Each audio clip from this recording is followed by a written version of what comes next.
I am so excited today for the Living in Tulsa podcast. We have an amazing guest on that I am tickled pink to have you guys get to know. Most of you probably do know her, Karen Keith. You really don't need an introduction, but I am so thankful and so excited to have you on the podcast today as our guest. Oh, thank you so much. I'm excited to be here and talk Tulsa.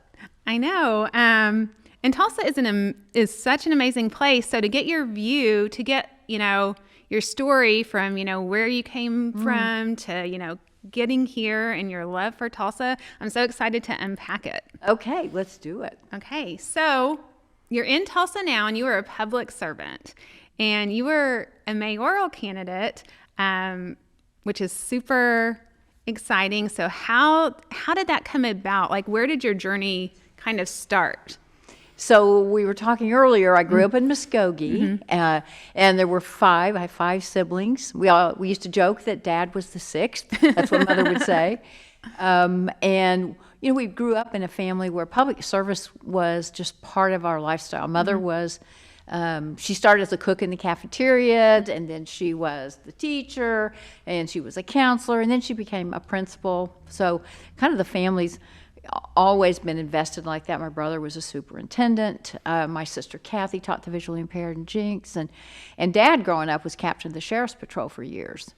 I mean, I don't know, 20 years or so. So brother was in service, and just, I don't know, it's just so public service is like in your bones, in your blood. So after Muskogee, I went to Oklahoma State University and had a great time. And I mean, I put myself through school. I will say that. I say I had a great time, but it was a lot of jobs.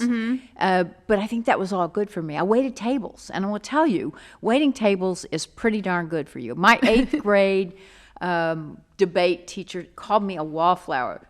Said, you seem more comfortable leaning up against the wall, but I will tell you, waiting tables forces you to meet people where they are, and then you've got to track what is it they really want, how do we stay on top of it, all those things. So I thought it was just amazing training, and I lived with my uncle during the summers of college and waited tables in this great big, it was a huge Lebanese restaurant, and the tips were unbelievable. And the more Southern I talked, the better my tips were, which is kind of crazy. But it was just an incredible experience for me. So and helped me get through college. And then I'd come back. I worked in the big 8 room, and I've kind of joked with some people like I probably met T. Boone Pickens, and didn't have any idea who he was. Right? Yeah. But, it is so important to, to work your way up and to, come from, modest means in the service industry and, to put yourself through school. Like, it gives you an experience and a work ethic and,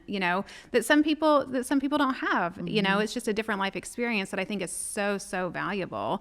And obviously for you has gotten you to where you're at now. Funny, I grew up in education. I waited tables. I was a principal, assistant superintendent. So that's so great. Yeah. So the service, I completely mirror what you're saying about, going through that and being in service.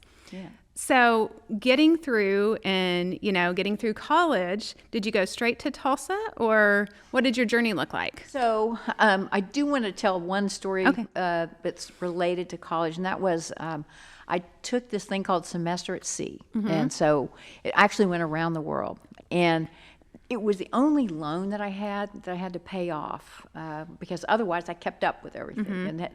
So I had to pay that off. But it changed my life. It gave me a whole different perspective. We were in Africa, we were in India, we were in Asia, and it just kind of opened up the world to me and let me see things in a different way. So I really love diversity of culture and think that that's one of our strengths here in Tulsa. It is. And, as you sell Tulsa, you can talk about our vibrant Hispanic community, our Asian community that's made up of all sorts of different nations.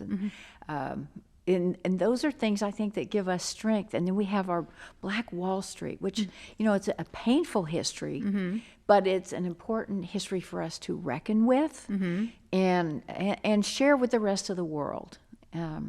So, I think those are just great things that we have here in Tulsa and stories to tell.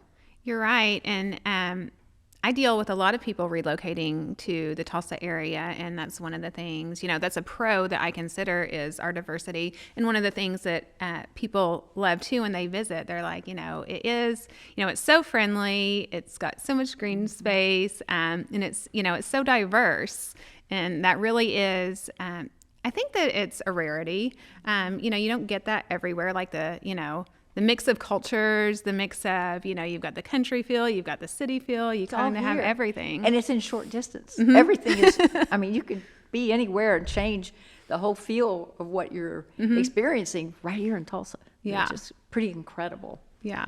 Yeah. So, so if we go back to after college, then I started in broadcast.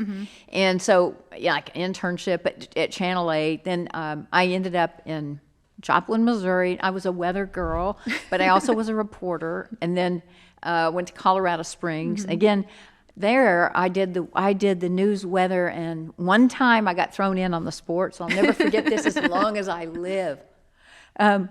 The sports guy didn't show up. I don't know that much about sports, and so I did what's called rip and read, and I didn't know these teams, and it was so bad. And I just made things up as I went to try to get through that. And these guys sent me a hat. They made me a hat for a sports team, a fictitious sports team that I named. So I was definitely not a good sports person, but I was anyway. It was good experience to have to do all that. Yeah, definitely, for sure. Then came back to Tulsa. Yeah. And, actually, I was in Oklahoma City and then was at Channel 2 for 21 years. Yeah, I used to watch you on Channel 2 all the time. Yeah, don't say how long ago that was. All the time. I had so much fun. It was an incredible experience because at that time I got to go. I was in Vietnam with a Vietnam vet who was just a dear, amazing individual. I've been in Israel, and I've been in the Gaza, and I've been, in Russia, all over the place, and Germany, Mexico, just to name a few, doing stories and documentaries. So, and that was right here at a little Tulsa, America.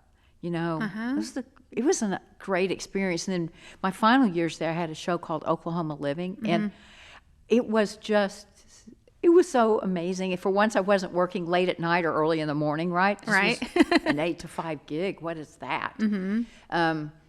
And we went all over the state talking about Oklahoma Historical Society sites and visiting all of those, and just looking at all the ecosystems of Oklahoma. And it was just I was so fortunate. That had to be so fun. So doing that show, what were your favorite historical sites? Well, I guess some of them were right here in the Tulsa area. The Nature Conservancy and the Preserve. It's just always a wonderful place to go. And I've always loved Pawhuska. I love that little town where you walk up these unbelievable steps to get to their courthouse, and when you get in the courthouse, it says "Don't spit on the floor," and it's in the wall. It's engraved in the wall. It's so funny. Really? I've never heard of that. Yeah. We have a sod house in Oklahoma. It's in Eileen, I think, is the name of the community. And then in terms of the ecosystems, the Little Sahara is bizarre. We have desert in Oklahoma. Where is that at? I don't know anything about that. It's way west. It's really remarkable. We've got the Selman Bat Caves where you can go watch an emergence. And by the way, did you know mascara is made of bat poop? I did know that. Yeah, I learned that when I was there. So, yeah. Anyway, there's just Tulsa and Oklahoma has a lot of unusual and interesting and great things. Yeah. And do you by chance remember how many ecosystems there are? Is it 4 or 5? I don't know. It's something like that. Yeah. Oh, somebody will have to Google it for us. Yeah. And then they can tell us. And we'll get it straight. That's pretty amazing to think about, because even like what you can find everything in Tulsa. There's so much entertainment and, like I was saying, like green space, but yeah, just going a couple hours, I knew that there's mountains and there's day trips and there's all kind of things. First time to hear about the desert. Yeah, yep. And if you go out that direction, you need to get a Mears burger. It's about this big. It take about 10 people with you to eat it, but Yeah, that was one of the fun things too, just all of the Yeah. funky diners. And of course, Route 66 is this great asset. And I think that Tulsa has some of the best Route 66 assets in the country. We actually did a series, and we went west on Route 66. We didn't go all the way, but it was really interesting to go see the Cadillac Ranch and all those things going in that direction. But I really feel like Oklahoma, and Tulsa in particular, has some of the best assets. I mean, we have the Cyrus Avery Bridge, and it's in pretty bad shape, but I think it's one of the single most important pieces of Route 66 that's left. And I'd really like to see us revitalize it and make it viable again, because it's important. Route 66 wouldn't have come through Tulsa if we had not had that bridge. Now tell me more about that bridge. Where is that bridge? So it's near 11th. It winds across the river over there, and there's a new highway right next to it. Yes. A new crossing. And you can see some of the old kind of deco features of that bridge. But I would like to see it envisioned as kind of, you've got all of OSU Medical on this side, and the forensic team is on that side, and then you've got OSU Osteopathic, you've got the new VA hospital, the new 160-bed mental health hospital coming online, but there's no restaurant or retail in between those two. So you could actually create that on the Cyrus Avery Bridge. And it's needed because you can't create land, but this is a way to add land and space for those features. And think about that on, we're doing fireworks, party we could have out there looking at all the fireworks. Yeah, I'm going to have to do more research on that. I've heard take you on spoke the about tour. that. Yes, I would love that. It's near Crybaby Hill. Okay. Okay? Yeah. Yeah. Yeah, I would love that. So, okay, and how long did you do that for? The living in Oklahoma? Well, I was there for 21 years, and you know what? Maybe 6 years. I don't know. But it was so much fun. Yeah, but you know everything about everything. From I know that enough to be experience. dangerous. Yeah. I know enough to be dangerous. Yeah. So then that's a big jump to go from the news, and being on camera all the time to public service. And we know that it's, in your blood because of your family. But what caused that pull? Well, I was really, after traveling all over the state, I was very, very concerned about our downtown. And there was a group of us. We called ourselves Tulsa Now. We got a bus. We went to Oklahoma City, and we met with the mayor that started the MAPS program and talked to him about Tulsa and how can we replicate this or do something. He says, don't do exactly what we're doing. You're Tulsa. Tulsa does Tulsa. Oklahoma City does Oklahoma City. And so we came back, and I heard about an opening then with Bill LaFortune was mayor at the time. And so I heard about that opening, and I went there, and I pretty much begged for the job, and I got it, and because I wanted to work on this initiative, which later became Vision 2025, and I had the opportunity to go all over the community. We'd talk to anybody that wanted to know about the package and why it mattered. And a lot of people won't remember, but 20 years ago, our downtown was dead. I remember Downtown that. Broken Arrow was dead. Owasso, Jinx, just nothing really exciting and great going on. And when the public invested in themselves, we got the BOK Center, we got this downtown housing fund, which helped some of our developers go in and take these empty office buildings and turn them into apartments, because there's no way private business can do that and make a profit. So why are they going to do that? They can't. Yeah.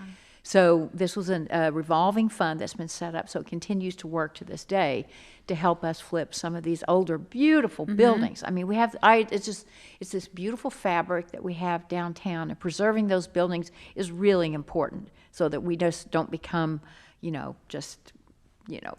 warehouses, whatever. It's just incredible what's happened through all of the districts downtown. So it's a lot of fun to work on, and then we were successful. And then we have the beautiful BOK Center. Cesar Pelli was our architect, and I think he did a magnificent job reimagining and creating something unique to Tulsa. Yeah, it's so unique. I was just getting out of, I had just finished high school when they were passing like Vision 2025 and doing all that. And so I remember I just started listening to talk radio. So I remember hearing about all that. And when I would go to downtown, I'd only been like once or twice, and it was desolate. Yes. And, it was no place you'd want to go. It was a little bit scary. And I remember when I first realized like the gem that Tulsa was when I first started real estate, I guess about 6 years ago, I had a client from California. And she was like, you people from Oklahoma don't know what you have. You're like, your downtown is a gem. And she called it a mini LA, but like just better because of it. And so then I started really realizing like everything that we have. And so, yeah, it started on Vision 2025. And that's so neat that you were a part of that and that growth, and to get to see, how much has evolved, because it's amazing now. It really is. It's phenomenal if you look back and how far we've come. And then, of course, there's more great things to come. And I will say this, my hat is off to philanthropy and to the developers downtown who have held onto these buildings, helped recreate these buildings, and invested their money to make sure that we have the downtown that we have today. And right now we're working on the Center of the Universe project, and that's such a quirky deal. And if you saw Tulsa King, you saw the lady pushing the homeless person pushing the cart. Not the best look for Tulsa, but still getting Tulsa's name out there is really good. But it's being redone. We have to do the undergirdings first because it's in really bad shape, so that we can add a little weight to the top of it. But I think everybody is going to absolutely love it. There's going to be green space. Oh, how and fun. We absolutely promise that the sound anomaly will be intact at the end of the day. I'm sure we've got sound engineers here who can come attest to that after it's done. Okay, so for people, a lot of people didn't know what the Center of the Universe is, but could you expand a little bit more of that for people that might not know? Okay. And like, when do you think, do you guys have a completion date? I'm thinking everything will be done, but it might be up to 3 years. Okay, yeah. 2 to 3 years. So if you know where the Jazz Hall of Fame is, so this is the link, the Center of the Universe is the link between downtown Tulsa and the Arts District. And you would be surprised at how that is such an important piece of when people come from out of town, they have to go to the Center of the Universe. They all go there. And right now it's kind of an eyesore, but it's quirky. So the Jazz Hall of Fame is also being rebuilt, and it's going to be an Art Deco gym. I'm just, for the public, when they open their doors, you are just going to be blown away. It is going to be spectacular. And it has taken a long time, but now, given the work that we're doing on the top of the bridge, it's people aren't going to be able to get in there anyway. So it gives them the time to kind of reimagine what that facility can be, and keep the Oklahoma Jazz Hall of Fame alive and well, which is so important to, I think, to Tulsa and our history. Yeah, for sure. So with everything that that you've been involved in and developing and watching, and I know you just said some of your favorite things, but are there other, what are some other projects that you're super excited about? Well, if I talk about Route 66, this was pretty current. Mary Beth Babcock has created these, they're muffler men is what they are, but she's got Buck Adam, and Buck just got his girlfriend. Yes. And then Mac is coming just down the street at Metagold.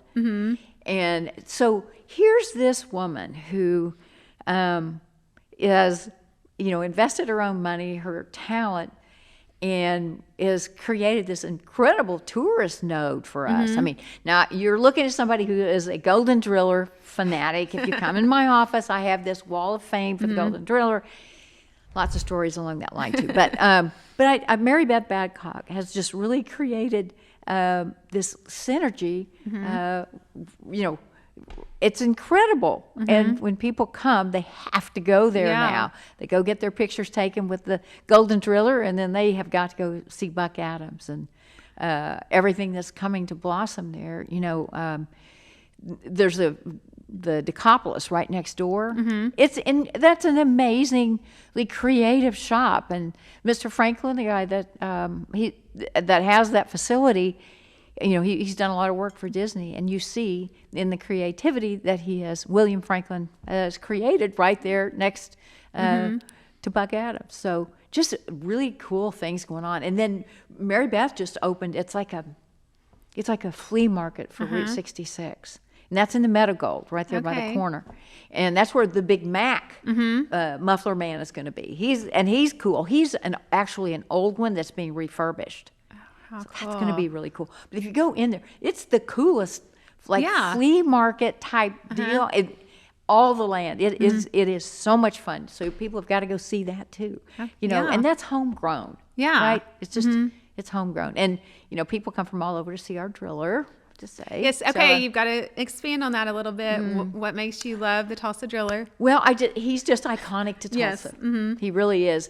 And what's funny is there's a amusement park in France called Fréparty Park, and they were kind of fascinated with the oil era and Tulsa and all that stuff. Well, they found out about the Golden Driller, so they decided to build a Golden Driller ride.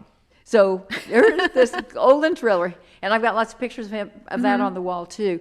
And they called and they said, "We're doing this." And I think it was kind of a mea culpa.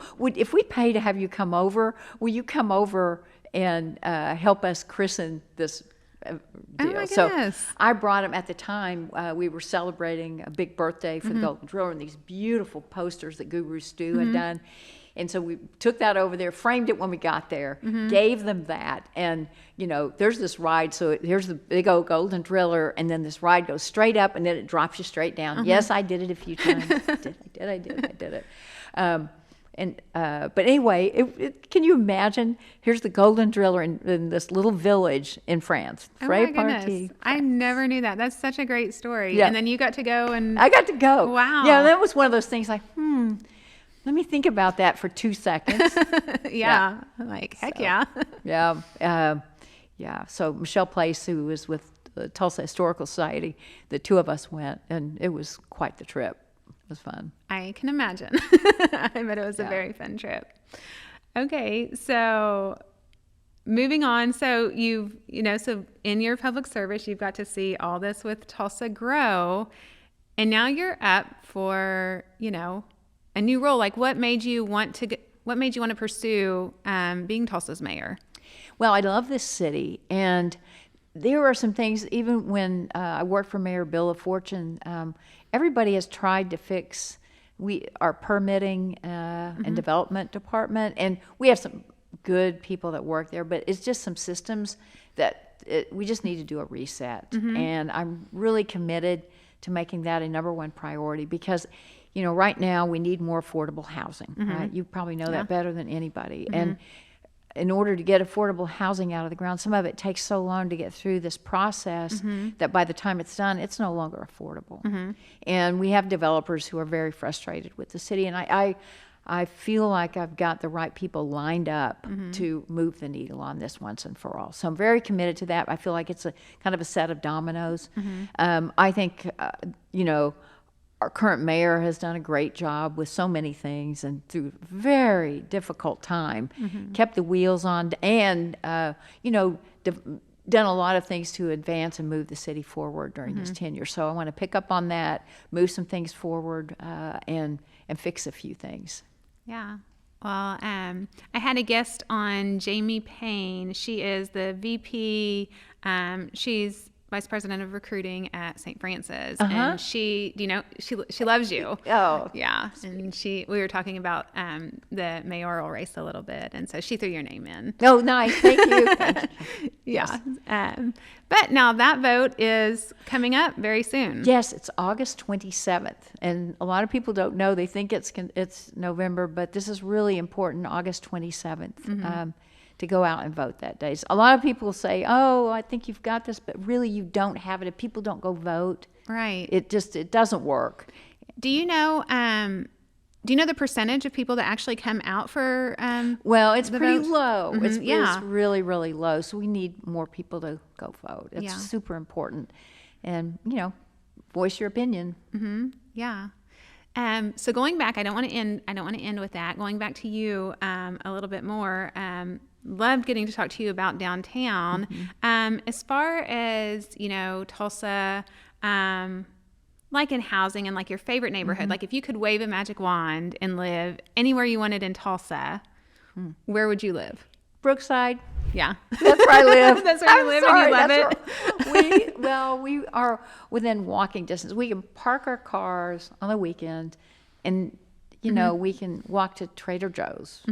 You can, everything is right there. There's, some fantastic restaurants. There's Oren, there's Ben 35, there's M&K's. That's a new one. We've got Jimmy's Chop House now. We've got Trey Tequila.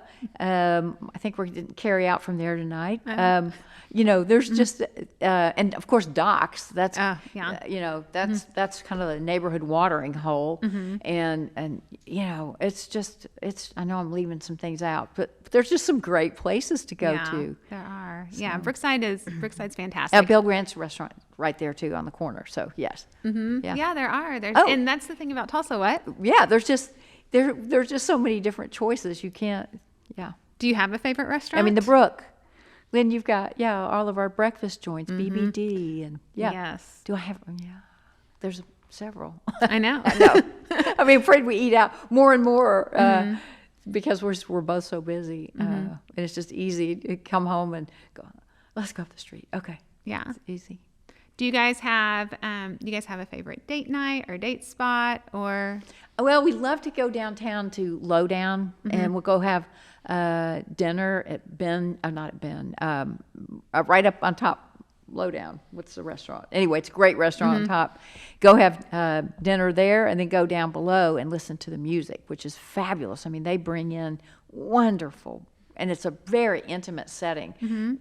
About maybe the size of this, and it's kind of it's like our little Village Vanguard or something. It's fantastic. Yeah. Okay. Well, that's good to know.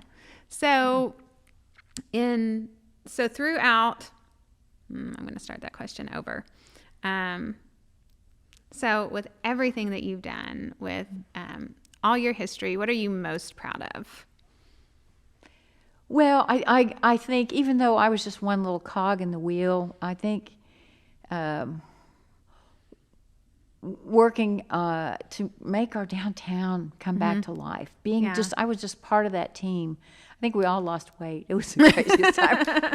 I have these pictures, I just look like I'm all neck. But, I mean, I'm proud of that. I'm also proud of, I worked with our federal delegation with all the chambers of commerce to get that $137 million for our levy system, which is a mess. And then this spring we needed an additional $50 million. Our state legislature came up with that for us. So that was huge because we can't break the ground on that. And after the flood in 2019, none of us believe it will hold up again. It was a huge effort, and we were lucky that it didn't break. Yeah. So tell me about that. So you have helped secure funding, and tell me about that project. Well, I mean, they used to make fun of me at the chamber because they're like, "Oh, that project is not sexy." I'm like, "I know it's not the BOK Center, but this levy protects thousands of jobs, people." And to lose it would be devastating to our economy and all the businesses that are along there. So it was imperative that we get it fixed. And I'd been talking about it for probably 10 years. And then when 2019 happened, everybody goes, "We get it."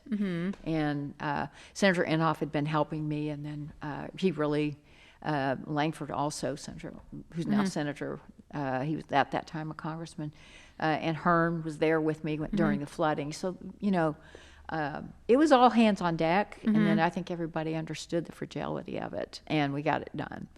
And I'm pretty proud of that as well. Yeah. But of course, the project has yet to be done. We're working with the Corps of Engineers, and nothing is simple or easy on a project of that size. So it'll be a minute. Yeah. Do you guys have any expected date for that to finish up? I would like to think that in maybe 4 years, 5 Yeah. years at the most, that it's done. Yeah, that's exciting. And like you said, not sexy, but so important. And you've got to go, you have to go after that kind of stuff are definitely Yeah. like the infrastructure and all that. Like, Yeah, I mean, not everything can be fun. I mean, it's important that we have great roads. You know, it's important that we have good water lines that aren't breaking. I mean, you hear some people say, "Oh, we don't like to pay taxes," and I'm thinking, well, I think you like to have a toilet that you can flush and a faucet you can turn on, and you like it if the police can come when you need them, and fire can come when you need them, and streets to drive over. I mean, it's important. You can't sell a house if the infrastructure is shoddy. So yeah, completely. yeah. So pivoting a little bit, you've met a lot of people, and I'm going to put you on the spot, and you might not even be able to answer this question. But if you had to pick a Tulsan that you admire, do you have somebody? And I know for you, I mean, I can already tell just the way that you've mentioned people that there's a lot of people that you admire. Oh, gosh. Well, since we are in the church studio, I'm just going to say Teresa Knox, because here's a woman who, she brought herself by her bootstraps. She brought herself up. And she used to wait tables too, by the way. That makes sense. Yeah. But her love of all things Leon led to this. But, you know, she took Weldon, which is an historic mansion, really important to Tulsa, and has kept that alive as a venue now. And, you know, built a great community school where people can, you know, learn jobs and in the health field and in hair and all sorts of things. So, you know, she's done a whole lot for this community. And talk about flying under the radar. She flies under the radar. Yeah. So she's done amazing work, and she's just Teresa. She just, you know, I think, you know, a lot of people talk about her. I didn't know her because, like you said, flies under the radar. And I was like, oh my goodness, this lady is amazing. she is. So I love that you have that personal connection and friendship to appreciate that. And yeah, talk about where we're at, the church studio, like all the greats that have been in here. And like you said, we're just these, you know, normal little people that get to be in it. We get to be in here. Think of the music that's coming out of here now and so on. And, you know, if we want to talk about what's next for Tulsa. Yeah. So Meg Gould is running there. It's called the FMAC. It's film music under the Chambers umbrella. And, you know, we've got an individual here that's very interested in building a soundstage. So we're doing all these films, but not all of it's filmed here in Tulsa, right? So, I mean, Res Dogs, if you haven't watched Res Dogs, I mean, the language is a little raunchy, but the character development is fabulous. You will love it. They just got nominated for an Emmy. Okay. Killers of the Flower Moon, historic, incredibly well done film. And of course, it's won some awards as well. Fancy Dance. You know, there's just... There's a lot going on that front, and I don't know that a lot of people know about it. But boy, if we could get a sound stage built, I think that will help us go up another level with these movies. And I think some of the, you know, the big folks from Scorsese, I mean, they were out at Chandler Park filming. It was just incredible. They built all the scaffolding to help Scorsese get down into the guts of where they were trying to work. And I call it my cathedral. It's such an interesting area, but it's where they do rock climbing. Yeah. But, we've got, and again, that speaks to what you're talking about with all these different settings. So they can come here and have access to all sorts of different landscape. Yeah.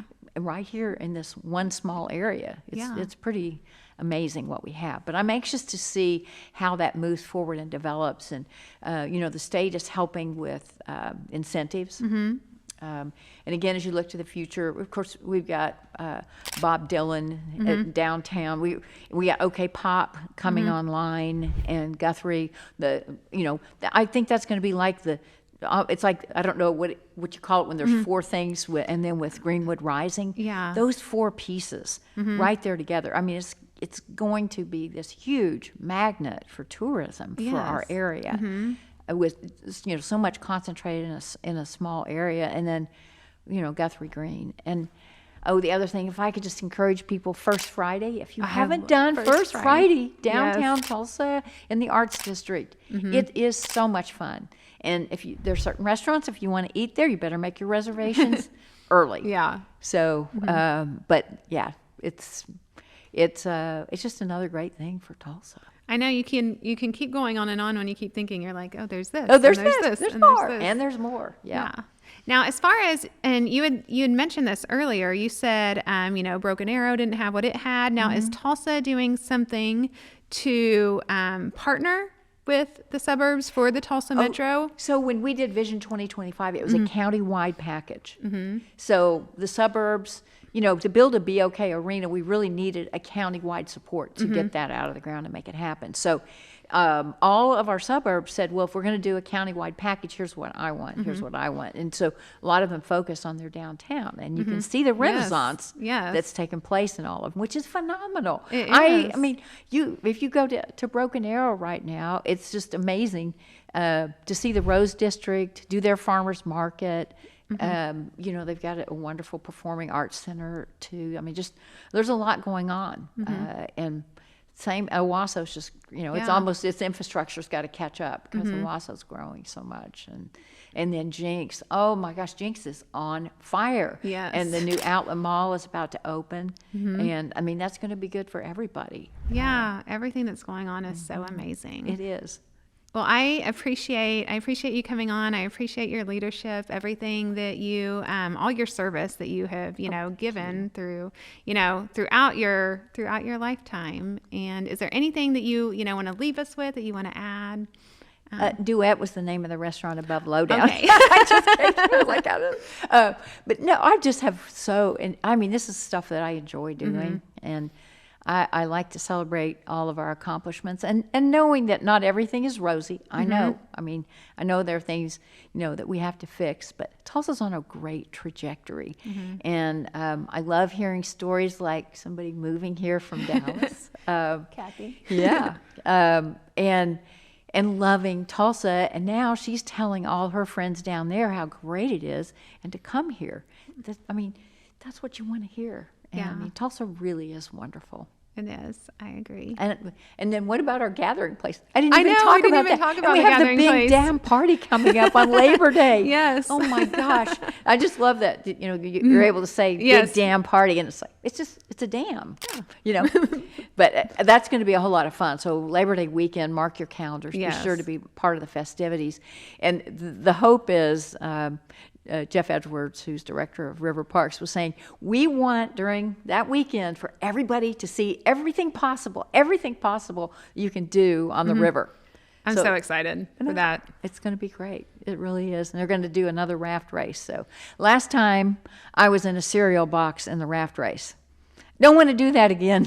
Are you going to be in the raft race? No, not No. this year. I Okay. think not. I think no. No. No, not this year. No, we hit the bridge abutment. No. Oh, goodness, yes. And this great big cereal box. It was, darling, Guru Stew. It was so cute. But yeah, no. That'll be fun. Yes, lots of other people can do that one. I'll be Yeah. on shore this time. Well, you'll waving enjoy and watching cheering. it. Yes, you'll love watching Yeah. it and cheering. So Yeah. that is so exciting too. Yeah. Like you said, we didn't even touch on it, but like so many things, because there's just so many things Well, and coming the up. bridge that's now open, the pedestrian Yes. bridge that's coming online. Yeah. With the beautiful lights and everything. Have you seen it lit up? I haven't got to see it lit up, just pictures. It's absolutely gorgeous. Yeah. And they can make it different colors. So I don't know. We just have a lot going on. Tulsa's in a good spot. It is in a good spot. Well, thank you. I Thank you, and appreciate thank you for selling Tulsa. Yes. All right. Thanks.